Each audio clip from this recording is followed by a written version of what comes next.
Hey everybody, it's John from the Hustle Daily Show. Before we get into the news today, did you know that HubSpot launched an AI chatbot that helps you build awesome campaigns at scale with just a few prompts? It's called Campaign Assistant, and it's a totally free-to-use AI tool that will transform the way that you build marketing campaigns at scale. And the best part?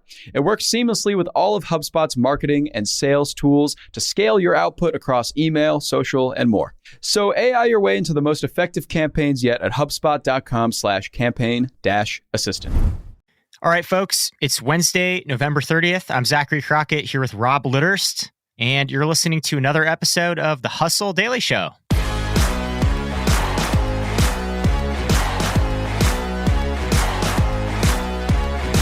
Today, we're talking about pretzels.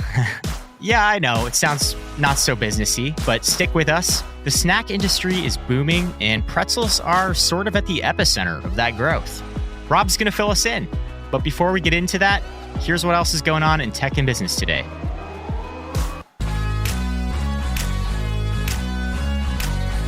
Yesterday, we filled you in about a new high-tech soccer ball that's being used in the World Cup this year. Adidas claimed that it's going to shake up the game. And on Monday, it definitely caused a bit of a stir.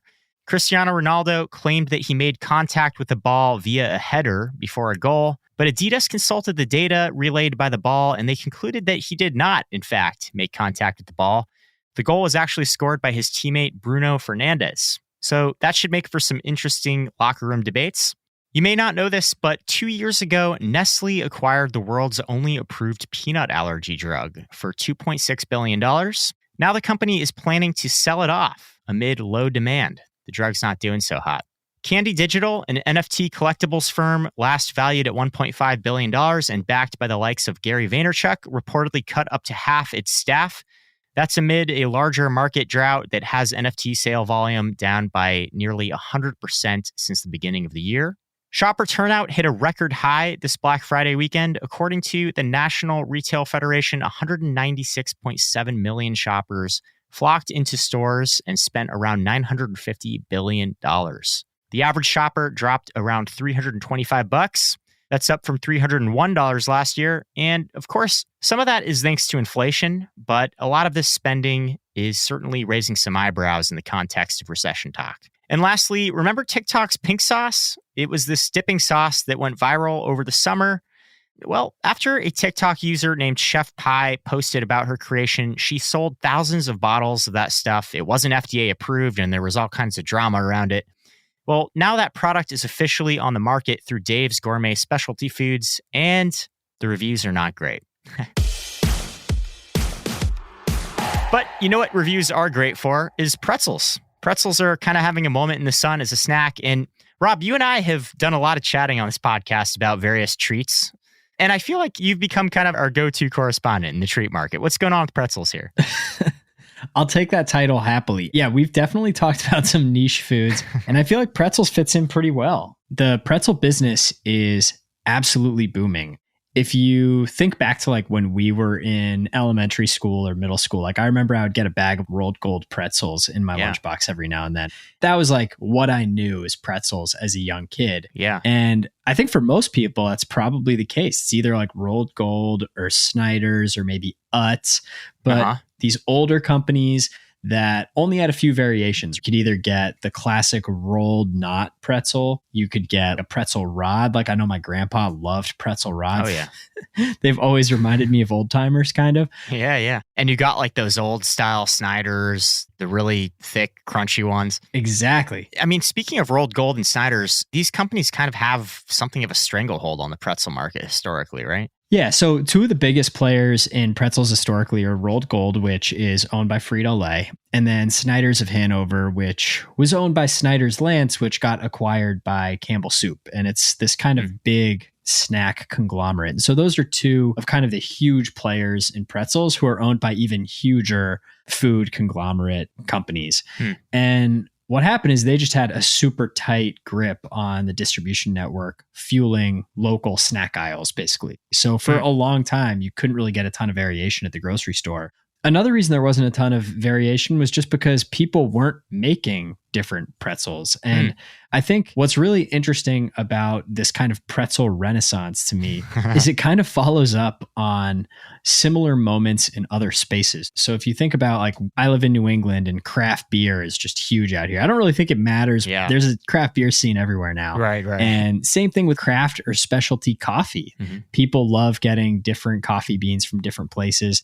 And so they've had these kind of revivals in these two spaces where there's a very long tail of other producers and makers outside of kind of the top companies in the space. And that sort of craft renaissance is hitting the pretzel scene. That is exactly right. And so I think this idea that there was kind of a lack of innovation in the space made it really attractive for entrepreneurs and upstarts to kind of jump in and try to take a crack at it. So a long time ago, I worked in my first job out of college at Neiman Marcus in merchandising. I worked in a gifts department. And one thing that we bought this one time was these pretzel rods that were just draped in chocolate and all sorts of candy and stuff like that made by this company, the Painted Pretzel. And they were eventually on Shark Tank and people loved it. It was a really big episode. The Painted Pretzel. Yeah.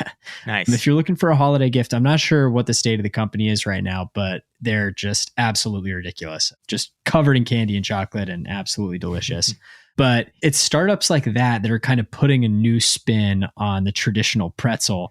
And so there's that. There's the rise of online shopping, which kind of made these brands visible on social media and online on places like Amazon, where giving people another place to buy pretzels outside of the typical snack aisle where all they're seeing are those kind of old staples. And then the last piece there is there's kind of like a health and wellness angle that's leading consumers to choose pretzels over other snacks. Like if you think about chips and candy and stuff like that, pretzels have a much lower amount of salt and sugar content than those options. And so I think they've become kind of a healthy alternative, especially when you look at things like pretzel crisps, those kind of flattened versions that have less calories. And so people are looking at them as, you know, a healthier alternative that still gives you that same kind of savory taste as your favorite snacks might. So all of those factors combined have led to sort of a boom in pretzel sales. It's one of the hottest categories in snacks right now. $1.7 billion market in the last 12 months, ending in August. Yeah. That's up 16% year over year. And that has some big brands looking to get into the space and compete with Rolled Gold and Snyder's.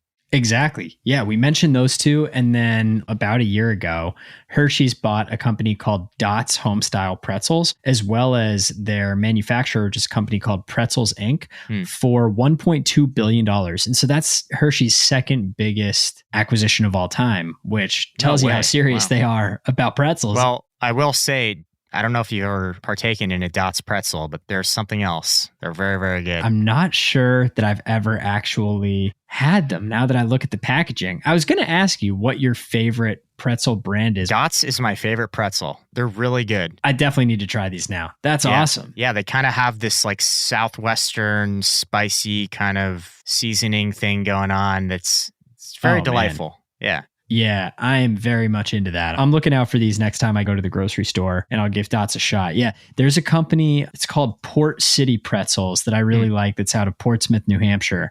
So if you ever see them in a grocery store and you're looking for your pretzel fix, I highly recommend them. Yeah, it's funny because like most people don't really think of a pretzel as something that has much room for innovation, I guess. It's kind of just like a piece of, you know, baked bread that's like hard and crunchy and maybe it has a little salt on it. I mean, how much innovation can you possibly make on a pretzel, you know? But I think some of these new upstart brands are really proving that, you know, the pretzel itself is kind of just a blank canvas that you can really make into your own thing. Exactly. I'm old enough to remember when M&M made their first pretzel M&M, and it's absolutely incredible. Sure. I think there's a lot of innovation in the space. I mean, my all-time favorite pretzel, I think, is not a pretzel that you would get in a bag. Well, it's kind of like a little paper bag, but Annie Ann's, I think there's an Annie Ann's in every single mall in America. And you can go in there, get their cinnamon sugar pretzel. When I was younger, that was just an absolute staple of my diet. I don't eat like that anymore, thank God. But those things are freaking great. Have you ever had an Annie Ann's cinnamon sugar pretzel, Zach?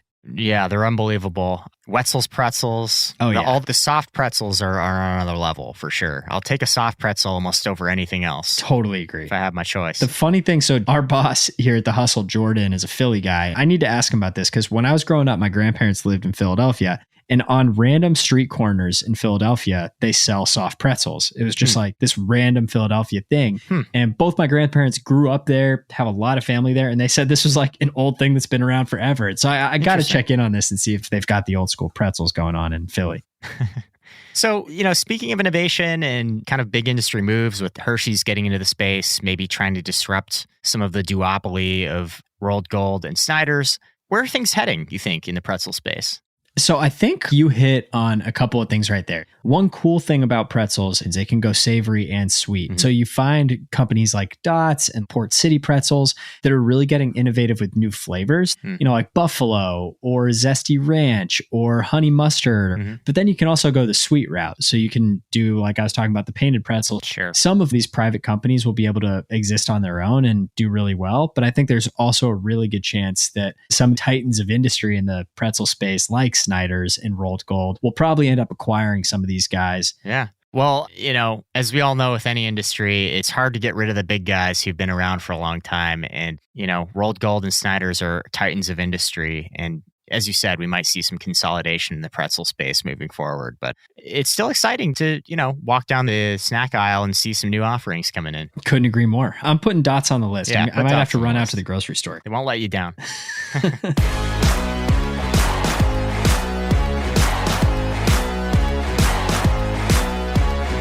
All right, everyone. That's going to do it for us today. Thanks for tuning into the Hustle Daily Show. We're a proud part of the HubSpot Podcast Network. Our editor today, Robert Hartwig. Our executive producer, Darren Clark. We've got a lot more tech and business coverage for you over in our newsletter. If you're not subscribed, go get yourself signed up at thehustle.co/email. That's thehustle.co/email. Have a wonderful Wednesday, and we'll catch you all tomorrow.